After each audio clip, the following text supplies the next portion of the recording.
दिल्ली के एक ट्वीट पर मेरी भी नजर गई जिसमें किसी अस्पताल की अव्यवस्था दिखाई गई थी। अरविंद केजरीवाल का जवाब उस पर यह था कि आप हमारी कमियों को ऐसे सामने लाते रहिए, धन्यवाद आपका, हमें आपका साथ चाहिए ताकि हम कमियों को दूर करते रह सकें। सुधांशु त्रिवेदी, क्या गैर बीजेपी राज्यों को महामारी के समय में भी आप लोग टारगेट करने से चूक नहीं रहे हैं? खासतौर पर महाराष्ट्र, खासतौर पर पश्चिम बंगाल, खासतौर पर दिल्ली, इन तीन को लेकर उन्होंने शिकायत की है। बोलिए। देखिए, मैं एक बात ये कहना चाहूंगा कि जहां तक केंद्र सरकार का प्रश्न है, सभी राज्यों को समान रूप से उन्होंने सहयोग दिया है। जो संजय जी ने प्रश्न उठाया, तो भाई कुछ मामलों में यह समझना चाहिए, संवैधानिक स्थिति यह है कि दिल्ली पूर्ण राज्य नहीं है, वह संघ शासित प्रदेश है, केंद्र शासित प्रदेश है। इस कारण से जो कि उस कैटेगरी में उनको सहायता नहीं मिल सकती जो राज्यों की कैटेगरी में मिलेगी। परंतु यह भी एक यथार्थ है रोहित जी, देश के दो सबसे समृद्ध नगर या राज्य कौन है? मुंबई और दिल्ली।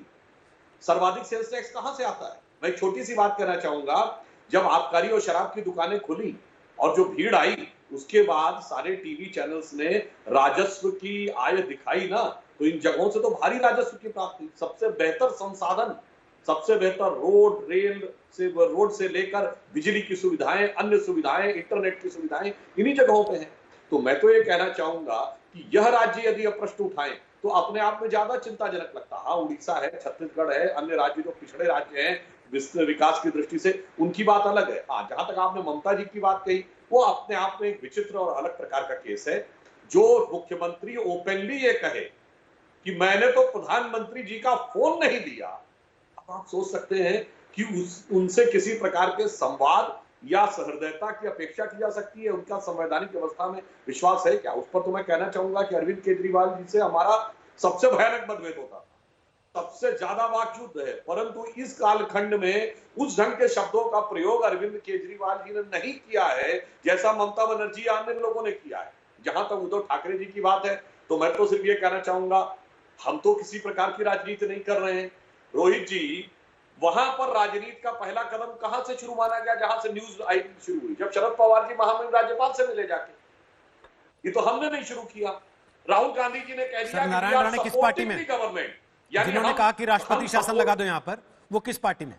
उस पर तो हमारी तरफ से देवेंद्र फडणवीस जी जो मुख्य नेता है वहां के, उन्होंने तो कहा कि राष्ट्रपति शासन की तो हमने कोई बात नहीं। तो नारायण राणे क्या शार्प शूटर है केवल? बिना आदेश के वो अपना बंदूक तान देते हैं किसी पर भी?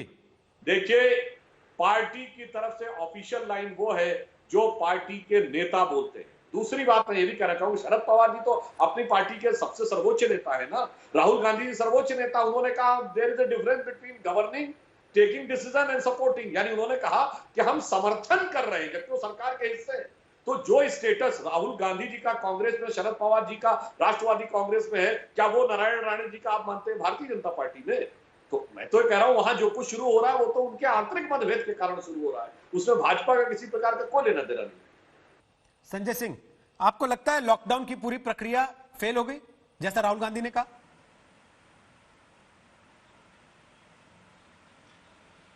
देखिए, इसको अगर आप दुनिया के पैमाने पर देखेंगे तो दुनिया के पैमाने पर मैं एक आंकड़ा आपके सामने रखूंगा कि आज पूरे दुनिया में अलग अलग देशों में अलग अलग हालत है।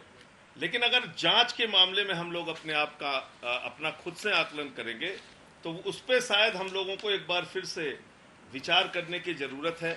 पूरे दुनिया में आज अमेरिका सबसे ज्यादा प्रभावित है, 1,02,000 लोगों की मौत वहां हो चुकी है। ब्राजील में 25,000 लोगों की जान चली गई है, 27,000 लोगों की जान गई है स्पेन में। और केसेस के मामले में अगर देखें तो हम इस समय दुनिया के टॉप 10 कंट्रीज में आ चुके हैं।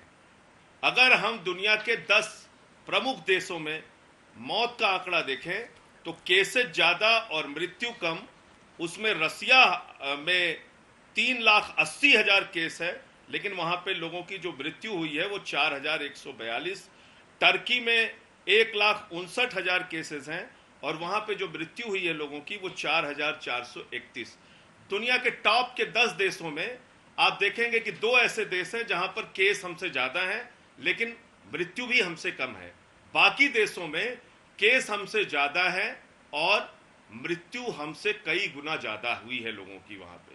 तो इस दृष्टि से अगर आप देखेंगे लोगों का जीवन बचाने की दृष्टि से, तो उसमें कहीं ना कहीं भारत कामयाब रहा है, भारत की सरकार कामयाब रही है, राज्य सरकारें, केंद्र सरकार, उसमें सब अपने अपने स्तर पे प्रयास उनका रहा है और ये हमारे लिए एक संतोष की बात जरूर हो सकती है। लेकिन केसेस बढ़ने की जहां तक बात है रोहित जी, इस समय हम लोग टॉप 10 कंट्रीज में मैं समझता हूं पहले दूसरे नंबर पे आ गए हैं, जहां ये पे तो फिर केसेस वापस बहुत वहीं तेजी आना के पड़ेगा। साथ बढ़ अरविंद रहा है। केजरीवाल तो कहते हैं वो कि हम जीवन लोगों के लिए सामान्य बहुत कीजिए, केस चिंता तो का बढ़ेंगे विषय ही है। बढ़ेंगे।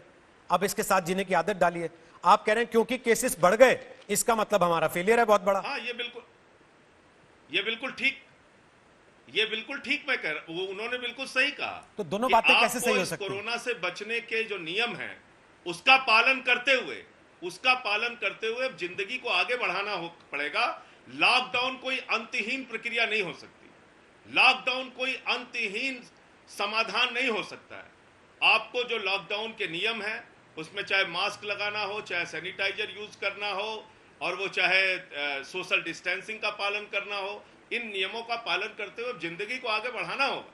दुनिया के तमाम देश अब अपनी अर्थव्यवस्था को पटरी पे लाने के लिए, लोगों की जिंदगी को पटरी पे लाने के लिए काम कर रहे हैं। तो फिर आप वो उसके हमको बाद कहेंगे करना केस पड़ेगा। बढ़ गए, हिंदुस्तान के अंदर भी फिर आप कहेंगे केस बढ़ गए। केस मैं एक जो नहीं जो तो केसेस बढ़ गए तो उस पर चिंता करके आपको प्रयास तो करने पड़ेंगे ना।